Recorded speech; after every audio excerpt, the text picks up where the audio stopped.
I'm trying to see what my gas mileage will be.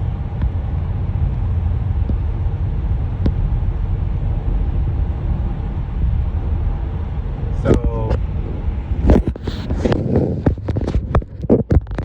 I don't quite know what I look like in here, but I am surprised. I'm really happy with, I mean, my husband has a regular one of these, and I like the headroom. It is so good. It is so good. The only thing that's weird though is how wobbly I don't know if you can see that, but I find that very weird, is how wobbly the paint, the hood is. Like the hood, it's kind of hard to see it, but the actual hood wobbles. Like it jiggles, and it just seems really flimsy. But anyway, headroom is actually pretty good, and I'm 6'3". Well, 6'2" and 3/4 inches, which is basically 6'3". And it's like if I sit up straight, I still have headroom, which I don't have that in any car. In an Avalon, in a regular Highlander, in a Toyota Cross, in a RAV4. I can't fit in a RAV4, in a Camry, in a Corolla. And the Sequoia was weird. In the second row seating and the second row seating, I sat in and I was like, this, and I was like, okay, this is a bigger vehicle. Why am I like that? I don't know. That was weird. And then I sat in the third row too, and I couldn't fit back there, which is crazy. But in the Grand Highlander, I can fit in the second row. I have all this room, leg room, head room, shoulder room, hip room, and in the third row, it's tight for someone my height at 6'3", but an adult that's like 5'11" or 5'10", we'll say 5'10". If someone is like 5 inches shorter than me, they're fine. You could fit in the third row, like you actually could. Anyway, I just want to see. I know that there's not going to be really much of a difference. I still wanted to test it out and see, but I see that there's not really much of a difference in the comfort and the space, the legroom, headroom, as far as my husband's turbocharged 4-cylinder Grand Highlander and this non-turbocharged 4-cylinder Grand Highlander hybrid. So this one is the same on the inside, but what is important to me the most is really seeing how efficient can it be. So I'm going like 6 or 7 miles just to get a realistic expectation. I really wanted to go more so like 10 miles one way and 10 miles back the other way, just so I can see, because I think when I got in the car, this car had like 10 miles on it. I've driven like 7 miles on it, 17 miles. But I want to see, okay, because what I know the way that I normally drive. When I'm on the way to work, I'm rolling. If it's 70, I'm going 75. I might be going 80. I'm rolling. And then if I'm going home, I'm like, okay, how can I be efficient? I'm gonna go with 55 miles per hour, set the cruise control, and just take it slow, you know, because there's on the way there on my route that I take, there's a 55 mile per hour zone, and then there's a 70 mile per hour zone. And sometimes to hypermile it, I'll just go 55 all the way home and not hit 70, so that I can average out between 70 and 55 at like 62 miles per hour, so that I can try to squeeze out some gas.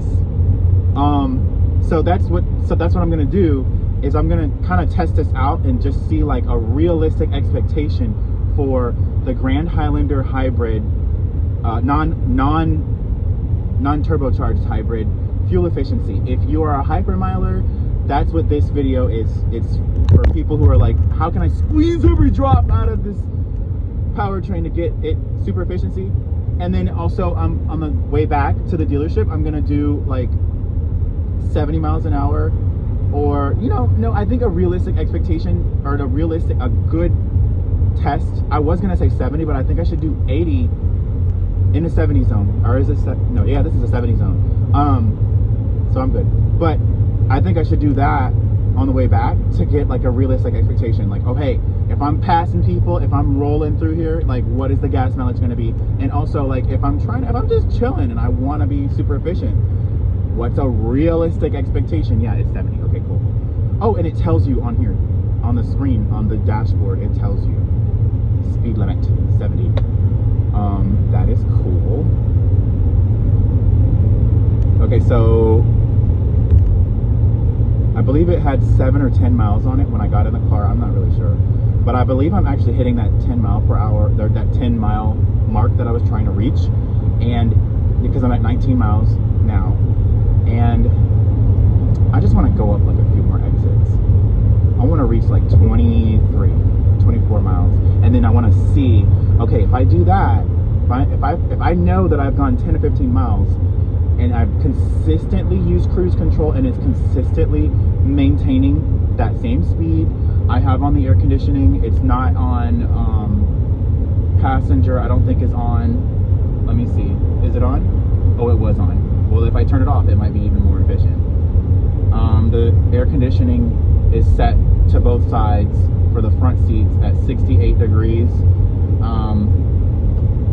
It's on recycle, it's not on max cold, and the fan speed is in the halfway mark, and the temperature outside is 79 degrees Fahrenheit.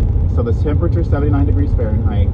The air conditioning is not on max, it's on half for the fan speed. The temperature is 68 degrees for the climate control in here, and I have currently gone anywhere between 7 and 10 miles, and I have maintained 55 miles per hour. So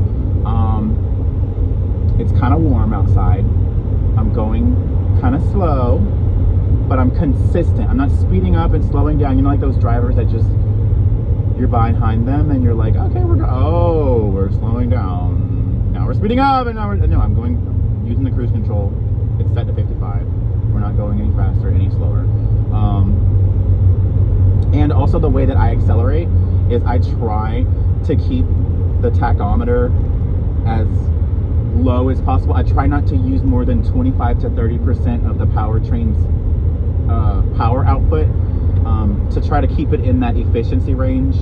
From what I have found is that it's usually around like 25 to 27% is how much you can go, how hard you can push the accelerator for a Toyota vehicle and still get the best of both worlds as far as efficiency in terms of time and efficiency in terms of fuel economy.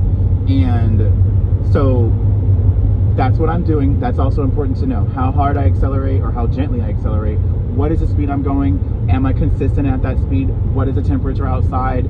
Am I passing people? No. This is a super extremely efficiency test to see how efficient this car can be. And this is also without me putting anything in the gas tank like Lucas oil fuel treatment or something like that to help it become more efficient by lubricating the interior of the engine and the pistons and the valve covers and all that. This is just regular gas. This car, I think they literally just got it like days ago. And yeah, I think that's all you pretty much need to know as far as like what are all of the factors that are going into this fuel efficiency reading here. I'm currently at 22 miles, and I will say I want to take some time. I'm going to go another, they're probably going to be mad at me, but because they told me to only keep the car for 20 minutes, I'm going to be like probably 10 minutes late. But I want to take some time. Oh my god, did you stop recording? Oh, that's okay, you didn't stop recording. But I want to start talking about like things that I like about this car and things that just my thoughts about it. I know that the Grand Highlander has some reliability issues, which is unfortunate because I like it. But oh, that's an important call. I wonder if I can answer it and